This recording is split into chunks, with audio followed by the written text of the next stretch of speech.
1901년부터 시작된 그 노벨 평화상은요, 대부분 한 명 또는 두 명의 수상자가 있었습니다. 때로는 개인이 아닌 단체가 수상을 하기도 하였습니다. 그런데 유독 1994년에는 세 명의 노벨 평화상 수상자가 있었습니다. 그 중동 지역에 평화를 가져오기 위해서 노력했다는 그런 공로로 여러분 보시기에 좌측에 있는 팔레스타인 자치정부의 초대 수반이었던 야세르 아라파트, 그리고 여러분 보시기에 우측에 있는 이스라엘 총리였던 당시 이츠하크 라빈이라는 사람, 그리고 가운데 당시 외무장관이었던 시몬 페레스라는 사람이 노벨위원회에서 평화상을 수상을 했습니다. 여러분 기억하시겠지만 아브라함이 있던 그 시대에 이제 하나님께서 가나안을 약속하시죠. 그리고 그 가나안이라고 불리었던 이 땅을 중심으로 해서 수많은 나라들이 계속적으로 역사 속에서 정복 전쟁을 치르는 모습을 우리는 볼 수가 있습니다. 지금도 예루살렘이 자기 땅이라고 주장하는 그런 나라가 한 5개는 되는 것 같습니다.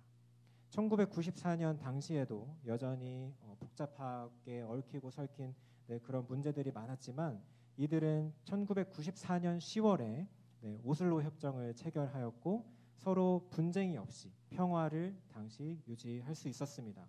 그런데 정확히 20년이 지난 2014년에 이스라엘은 팔레스타인 자치지구인 가자 지구를 미사일로 공격하는 그런 공격을 감행하였습니다. 때때로 화학폭탄을 또 떨어뜨렸고 약 5천여 명의 사상자를 낸 것을 저희는 볼 수가 있습니다. 10년 뒤인 지금은 어떻습니까? 이스라엘과 하마스의 전쟁이 작년부터 시작해서 몇 개월 동안 아직 진행 중입니다. 유엔 인도주의 업무 조정국의 그 통계에 따르면 전쟁이 발발한 그 이후에 3월까지 최소 이스라엘과 팔레스타인 다 합쳐서 3만 4천여 명이 사망하고 7만 5천여 명 이상이 부상을 당했다고 합니다.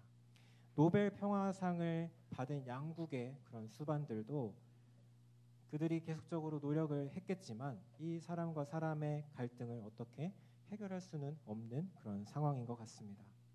나라와 나라의 비록 전쟁이지만 결국에는 그 적개심을 가진 그런 사람들의 모임이 만들어냈다라는 점에서 개인과 개인의 전쟁과는 크게 다르지 않아 보일 때가 있습니다. 여러분도 아시겠지만 아이와 아이가 싸우면 집안끼리의 싸움이 되죠. 부부싸움도 그렇습니다. 작은 말실수나 잘못된 태도가 부부싸움으로 번지게 되죠. 그래서 한국 속담에 부부싸움은 칼로 물베기라는 그런 이게 속담인가요? 그런 얘기가 있죠. 그렇지만 여전히 그 이후에도 마음에 서로 그렇게 풀리지 않는 앙금이 많이 남아있을 때가 있습니다. 그러고 보면 나라와 나라의 전쟁이 없기를 위해서 기도하는 것 정말 중요합니다. 그렇지만 가정 안에서 전쟁을 여전히 하고 있으면서 나라의 전쟁이 없기를 기도하는 것은 어떻게 보면 어불성설이 아닌가라는 생각을 해봅니다. 내가 누군가 싸울 때에는 당연히 싸울 이유가 있으니까 싸우지 라고 그렇게 생각을 하면서 나라의 전쟁은 끝내달라고 우리가 하나님 앞에 계속적으로 기도한다라고 한다면 하나님께서 그러지 않으시겠습니까? 너나 싸우지 마라 라고 그렇게 얘기하지 않으시겠어요? 나라의 전쟁이 절대 없어야 한다라고 한다면 여러분의 가정에서도 전쟁이 있어서는 안 될 것입니다. 그리고 교회도 마찬가지입니다. 절대로 싸우는 일은 있어서는 안 됩니다. 그런데 가정, 교회, 나라 가릴 것 없이 사람이 있는 곳에는 언제나 다툼, 싸움, 전쟁이 끊이지 않는 것 같습니다. 1968년에 한 메이저 신문에서는 이렇게 전하고 있습니다. 예수님께서 오시기 전까지 세상에는 약 14,533회의 전쟁이 있었답니다. 그리고 1945년부터 68년 당시까지 그때 보면 저희 우리나라도 6.25 전쟁이 있죠. 약 70회의 전쟁과 200회의 폭력 투쟁이 있었다고 합니다. 그리고 158년에서 68년까지 약 10년 동안 약 100여 개의 나라들이 무력 시위와 폭력에 휘말렸다고 합니다. 사람들은 예로부터 전쟁과 싸움을 없애기 위해서 엄청난 노력을 기울여 왔습니다. 2번에 걸친 그 세계 대전이 있은 후에 국제연합기구들이 많이 생겨났죠. 유엔도 그렇고 나토 등이 대표적인 예가 될 것 같습니다. 미국도 현재 국제 평화 유지를 위해서 엄청난 그런 군사력과 돈을 들이고 있습니다. 그래서 우리나라 사람들은 천조국이라고 하죠. 왜냐하면 미국이 국방비에 투자하는 그 비용을 우리나라 돈으로 환산했을 때 천조가 넘는다고 해서 천조국이라고 부릅니다. 대한민국도 우리 고국인 대한민국도 북한과의 평화로운 관계 유지를 위해서 나름대로의 노력을 하고 있을 것입니다. 마하트마 간디라고 하는 사람은요, 인간의 평화로운 삶을 위해서 노력한 대표적인 사람이었습니다. 그는 비폭력 무저항 운동, 그가 주도한 이 운동은 인도뿐만이 아니라 정말 세계적으로 그런 영향을 미쳤습니다. 그래서 간디는 정말 작고 힘이 없는 나라들도 스스로 자신의 앞날을 위한 그런 결정을 해야 한다고 믿었고, 그래서 이를 위해서 강한 나라들이 그 약한 나라들을 침략하거나 폭력을 휘두르지 말아야 한다고 주장을 했습니다. 그러니까 이 폭력을 없애려는 그 폭력까지도 반대하면서 평화로운 세상을 만들기 위해서 간디는 노력을 했는데, 그 간디는 힌두교 경전이라고 할 수 있는 바가바드 기타를 손에서 떼지 않았다고 합니다. 그리고 그가 지은 수도원의 기도문에는 성경, 불경, 코란 등의 문구 등이 많았습니다. 그리고 간디는 특별히 산상수훈의 말씀을 탐독했다고 합니다. 아침마다 그 산상수훈의 그 말씀을 읽으면서 인간의 평화로운 삶을 위해서 기도했다고 합니다. 그런데 이런 인간적인 노력들도 그렇게 성공적인 것으로 보이진 않습니다. 오늘날 평화를 위한 수많은 노력들이 있습니다. 그럼에도 불구하고 오늘날의 삶이 100여 년 전보다 평화롭다고 말하는 사람은 별로 없어 보입니다. 오늘날 사람들은 경제적 평화, 사회적 평화, 종교적 평화, 가정의 평화, 개인의 평화 등을 정말 이루고 싶어 하지만 진정한 평화의 삶을 살고 있지는 못한 것 같습니다. 여러분 어떻습니까? 왜 그럴까요? 왜 이런 악한 행동과 불화 등이 끊이지 않는 것입니까? 이에 대한 성경의 대답은 한 가지입니다. 바로 인간의 죄 때문입니다. 사람의 마음이 죄의 상태를 벗어나고 있지 못하는 한 그 죄악된 마음으로부터 흘러나오는 전쟁, 다툼, 싸움, 불화는 절대로 끊이지 않을 것입니다. 마가복음 7장 21절에서 23절 말씀, 거기서 이제 예수님께서 이렇게 말씀하셨습니다. 속에서 곧 사람의 마음에서 나오는 것은 악한 생각, 곧 음란과 도둑질과 살인과 간음과 탐욕과 악독과 속임과 음탕과 질투와 비방과 교만과 우매함이니 이 모든 악한 것이 다 속에서 나와서 사람을 더럽게 하느니라 라고 말씀하셨습니다. 부부간의 갈등이요, 여러분 심리적인 것이 아닙니다. 많은 사람들이 성격 차이를 이유로 이혼을 합니다만 그렇지 않습니다. 나라와 나라의 갈등도 사실 그 원인을 따져보게 되면 많은 나라들이 어떤 경제적인 것을 내세우고 정치적인 것을 어떤 구실로 삼지만 그것이 아닙니다.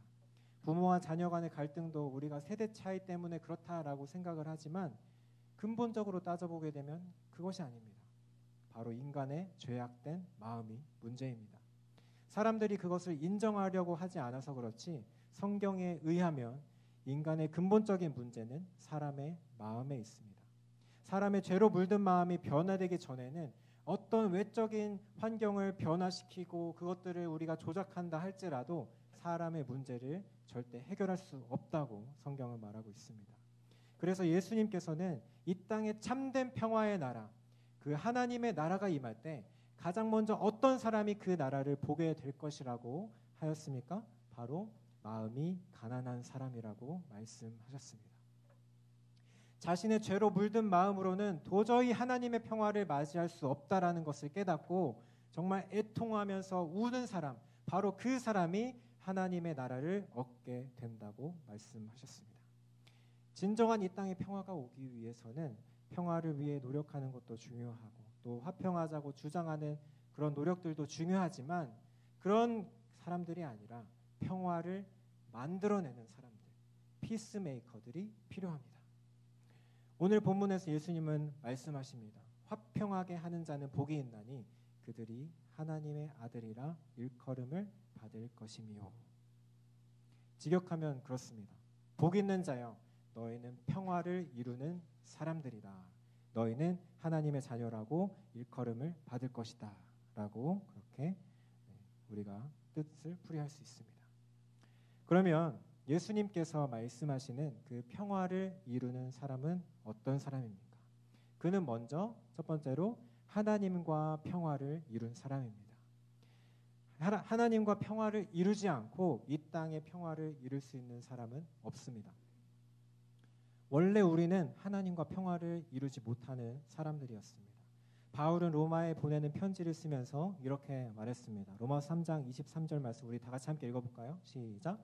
모든 사람이 죄를 범하였음에 하나님의 영광에 이르지 못하더니. 아멘. 그러나 하나님께서는 우리 사람이 하나님과 원수되어 지내는 것을 내버려 두지 않으시고 그 하나님의 그 한없는 은혜와 사랑으로 우리를 의롭다고 인정해 주시고 하나님과의 바른 관계로 나아오는 그 길을 열어주셨습니다. 그 길이 바로 예수 그리스도십니다. 로마서 5장 10절 말씀에 곧 우리가 원수 되었을 때 그의 아들의 죽으심으로 말미암아 하나님과 화목하게 되었다라고 바울은 선언하고 있습니다. 오늘 예수 그리스도를 나의 주와 구세주로 받아들이고 그 피로 구원을 얻게 되었음을 믿고 나오는 사람들, 예전에 갖고 있던 악한 마음을 예수 그리스도의 보혈로 씻어내고 성령으로 충만하여 새 사람의 인격으로 살아가는 사람들, 하나님과의 관계를 끊어놓는 그 죄의 사슬을 끊어낸 사람들, 그 사람들이 바로 피스메이커들입니다. 여기서 다시 한번 말씀드립니다. 평화를 이루는 사람, 이 사람은 사람이 본성적으로 갖고 있는 어떤 그런 악한 성품들, 말썽 피우는 그런 것들을 어떤 싫어하는 그런 성품을 말하는 것이 아닙니다. 예수 그리스도로 변화되기 전에 그 죄악된 본성은 그것이 아무리 선한 것이라고 한들 하나님의 영광에 이르지 못합니다. 세상이 보기에 아무리 우리가 선하고 착한 일을 한다 할지라도 그것은 절대로 하나님의 선에 이를 수 없는 것입니다. 그렇기 때문에 이 간디의 노력도 헛될 수밖에 없는 것은 그 자신이 하나님과 화목되지 못한 사람이었기 때문입니다. 하나님과 화목되지 못한 자로서 그 자신의 마음이 여전히 죄를 이겨낼 수 없는 그 마음인데 어찌 평화를 가져오는 능력이 그에게 있다라고 우리가 말할 수 있겠습니까? 그러나 예수 그리스도를 주인으로 모신 사람에게는 새로운 마음이 생깁니다. 바로 하나님과 화평한 관계, 하나님과의 바른 관계 속으로 들어오는 것에 자신의 모든 그런 가치를 부여하는 그런 삶의 태도인 것입니다. 그리고 하나님과 바른 관계를 유지하기 위해 모든 관심을 쏟고 아끼지 않습니다. 그것은 바로 자신의 마음에 죄가 침투하지 못하도록 그렇게 살아가는 것입니다. 아까 마가복음 말씀에서 나온 것처럼 정말 시기, 질투, 분노, 악의, 무자비함, 무정함과 같은 그런 마음들이 우리 안에 자리 잡지 못하도록 성령 안에서 무시로 기도하는 사람이죠. 사람의 힘으로는 이런 마음들을 절대로 정리할 수 없지만 성령님의 변화시키는 능력이 항상 함께하기에 이겨낼 수 있는 것입니다. 즉 하나님과 화평을 이룬 사람은 더 이상 자아와 또는 자기 이익, 자기 관심으로부터 벗어나게 되는 것이죠. 왜 그렇습니까? 바울이 갈라디아서 5장 24절에 말씀한 것처럼 그리스도 예수의 사람들은 육체와 함께 그 정욕과 탐심을 십자가에 못 박았느니라 라고 이렇게 한 것처럼 이렇게 그리스도인인 우리는 이제 나는 죽고 오직 예수로 사는 사람이기 때문입니다. 여러분, 이 세상의 사람들은 만사를, 이 세상의 모든 일들을 자기 중심적으로 보지 않습니까? 지금 일어나는 이 일이 내게 공평한가? 나는 내 권리와 몫을 제대로 받고 있는가? 라고 하는 것들을 이 세상을 살아가는 가치 기준으로 삼지 않습니까?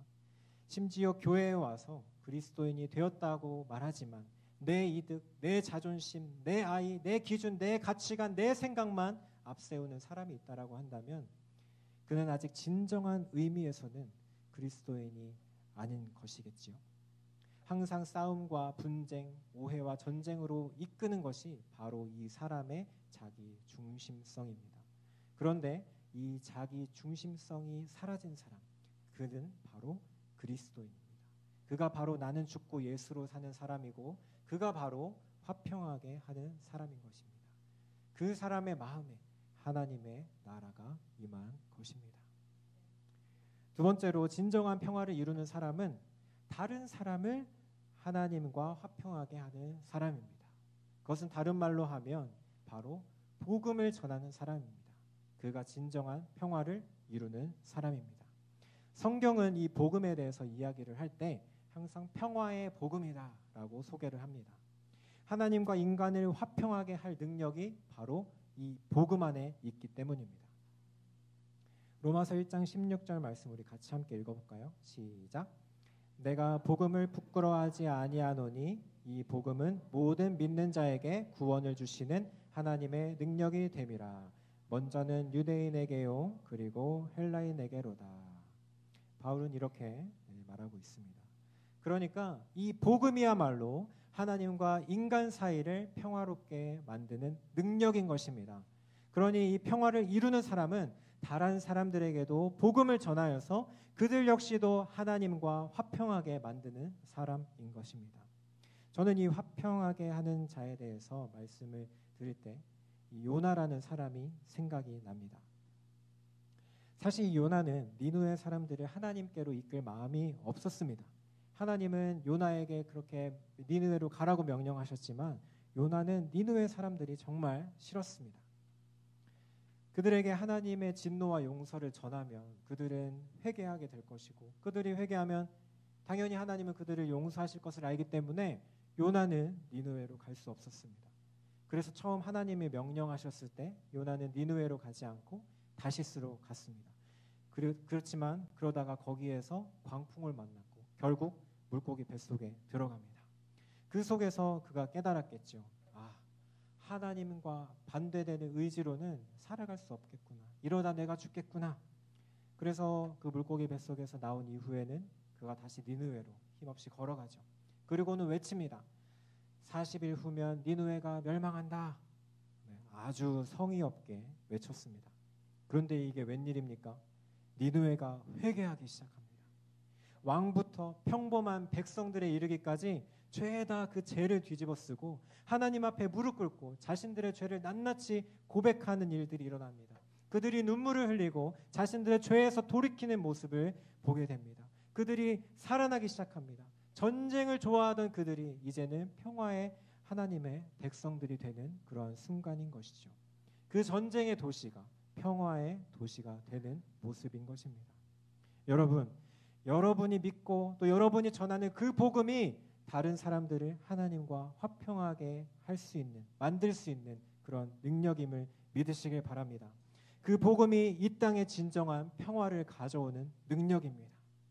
그런데 요나는 어떻습니까? 그것이 또 못마땅합니다. 그래서 니느웨 성이 보이는 그 뒷동산에 올라갑니다. 하나님 앞에 외칩니다. 하나님, 이럴 거라고 하지 않았습니까? 그래서 고국에 있을 때 내가 다시스로 가려고 한 겁니다. 니느웨 사람들 같은 그런 나쁜 놈들은 제대로 한번 큰 코 다쳐봐야 그냥 아주 정신을 차리는데, 하나님 너무 약하신 거 아닙니까? 너무 카리스마 없이 마음이 그렇게 약하신 거 아닙니까? 저렇게 나쁜 놈들을 그냥 용서하면 어쩌자는 겁니까? 이렇게 요나가 그렇게 하나님 앞에 그렇게 때를 쓰는 모습을 보죠. 하나님이 요나를 깨닫게 하시려고 따뜻한 해를 준비하십니다. 근데 점점 날이 갈수록 날씨가 무더워지죠. 요나가 말합니다. 내가 해 때문에 죽겠습니다. 그래서 하나님이 박넝쿨을 보내시죠. 이제 그늘이 지고 시원하니까 요나가 다시 살 것 같습니다. 그런데 하나님이 다시 벌레를 보내셔서 박넝쿨을 갉아먹게 하시고 박넝쿨이 말라 죽게 합니다. 다시 해가 떠가지고 요나는 다시 너무 뜨거워서 죽을 것 같습니다. 요나가 말합니다. 하나님, 왜 이랬다 저랬다 하십니까? 차라리 나를 죽여주십시오. 하나님이 말씀합니다. 이놈아, 너는 박넝쿨 하나 아끼지 않았느냐? 내가 니느웨 백성들을 아끼는 것이 당연하지 않느냐? 여러분, 하나님은 지금 여러분 주변에 많은 사람들, 또 가족, 회사 동료, 학교 친구, 기타 여러분 주변의 사람들과 화평하기를 원하십니다. 그들이 하나님과 화평해야 이 전쟁과 같은 삶을 벗어날 수 있기 때문입니다. 그 바람은 여러분이 정말 정말 아끼는, 아주 죽도록 아끼는 그 어떤 것보다 더 큰 바람인 것입니다. 여러분, 다른 사람들을 하나님과 화평하게 되는 그런 사람들이 되게 하십시오. 그것이 진정한 평화를 이루는 사람입니다. 우리 마지막으로 셋째로 평화를 이루는 사람은 다른 사람들을 또 다른 사람들과 화평하도록 돕고 이끄는 사람입니다. 평화를 이루는 사람은 이렇게 다른 사람들과 평화를 이루기도 하고 또 다른 사람들을 또 다른 사람들과 이렇게 평화를 이룰 수 있도록 그렇게 돕기도 합니다. 그러니까 이 평화를 이루는 사람은 나와 다른 사람 사이에 이렇게 화평의 다리를 놓는 사람이고 또 다른 사람들과 또 다른 사람들 그 사이에 화평의 다리를 놓는 사람이기도 합니다. 바울은 로마에 있는 교회에 편지하면서 그 교리적이고 신학적인 그런 내용들을 다 설명한 이후에 이제 그리스도인으로서 생활을 어떻게 살아야 하는지에 대해서 말하면서 이제 이렇게 말합니다. 로마서 12장 18절 말씀 우리 같이 함께 읽어볼까요? 시작. 할 수 있거든 너희로서는 모든 사람과 더불어 화목하라. 이와 비슷한 맥락으로 또 히브리서 기자도 히브리서 그 편지를 마무리하면서 이렇게 말합니다. 12장 14절에 모든 사람과 더불어 화평함과 거룩함을 따르라 라고 말씀합니다. 여러분, 다시 저는 말씀드리지만 저는 여러분이 그냥 막 웃으면서 아무 생각 없이 그냥 이제 좋습니다. 오케이, it's okay. 무조건 긍정적인 그런 어떤 유화주의자가 되라고 말씀드리는 것이 아닙니다. 아이고, 내가 그리스도이니까 내가 참아줘야지라는 어떤 그런 소극적인 그런 태도를 취하라고 말씀드리는 것이 아닙니다. 때때로 이 다른 사람들과의 이 관계에서 이 다리를 놓는 이 작업은 다른 사람을 야단치는 것이 될 수도 있습니다. 사람과 사람 사이를 갈라놓는 그런 어떤 이간질들이나 또 이렇게 다리를 놓으려고 하는데 오히려 장벽을 세우는 그런 행위들은 하나님 앞에서 보게 되면 그것은 죄가 되는 것입니다.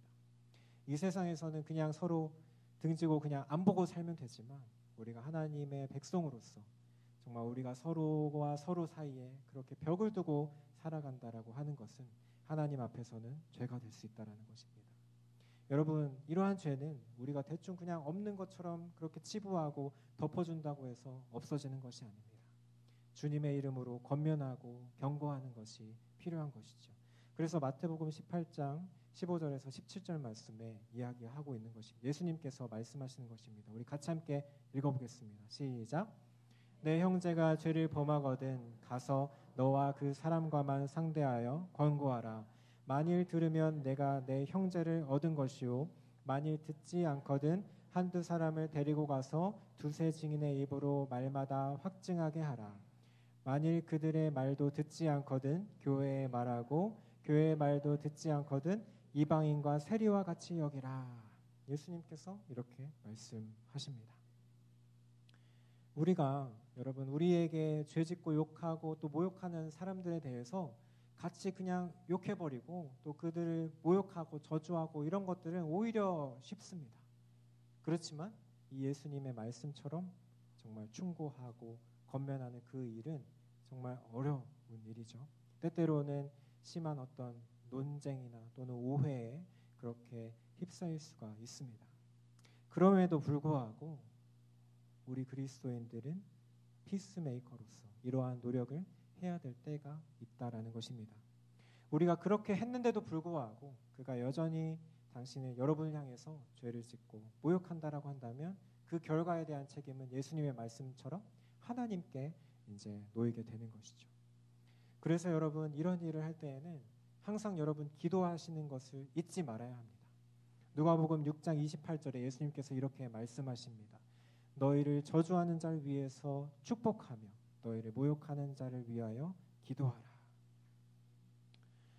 그래서 이렇게 신앙생활을 하다 보면 성도님들 안에 이런 갈등이 있을 수 있습니다. 그런데 한 성도님이 이제 어떤 성도님과 이렇게 갈등이 있은 후에 이제 이 일을 어떻게 해야 할까 그렇게 고민을 하다가 하나님 앞에 기도했다라고 합니다.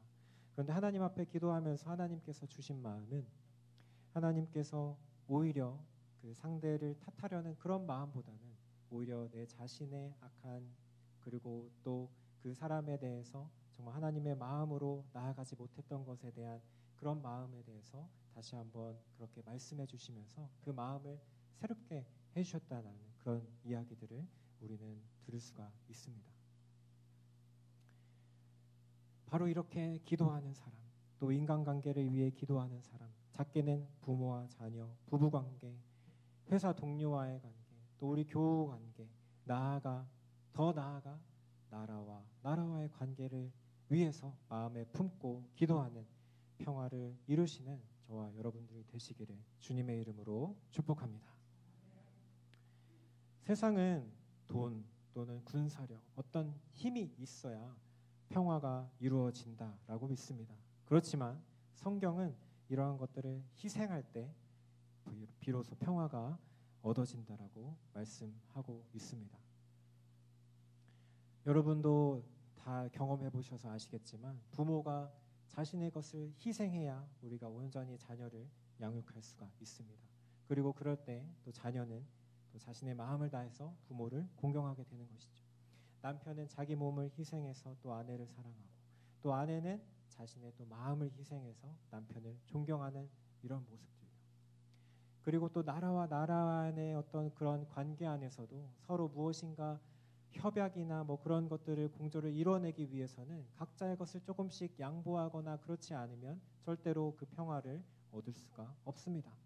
그래서 이 화평을 이루는 사람들은 때때로 자신의 시간을 들여야 될 때가 있고, 자신의 물질을 써야 될 때가 있고, 자신의 자존심을 꺾어야 될 때가 있고, 때때로는 육체적인 어떤 희생을 감수해야 되는 그런 때도 있습니다. 화평하기 위해 나를 향해서 던지는 어떤 그런 주먹을 참아야 할 때가 있고, 나를 향해 날아오는 그런 돌들에도 나의 모습을, 나의 이 육체를 맡겨야 될 그럴 때가 있습니다. 우리가 사도행전에서도 볼 수 있듯이 정말 스데반이 기쁨으로, 감사함으로 오히려 그 돌을 맞은 그런 모습을 우리가 볼 수가 있죠.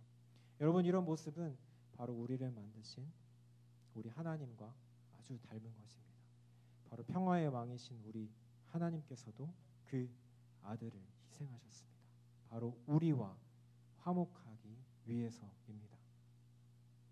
예수님은 우리를 하나님과 바로 그 화평의 관계로 이끄시기 위해서 자신의 보좌를 버리시고 하나님과 동등됨을 취할 것으로 여기지 않으시고 사람의 모양이 되셨습니다.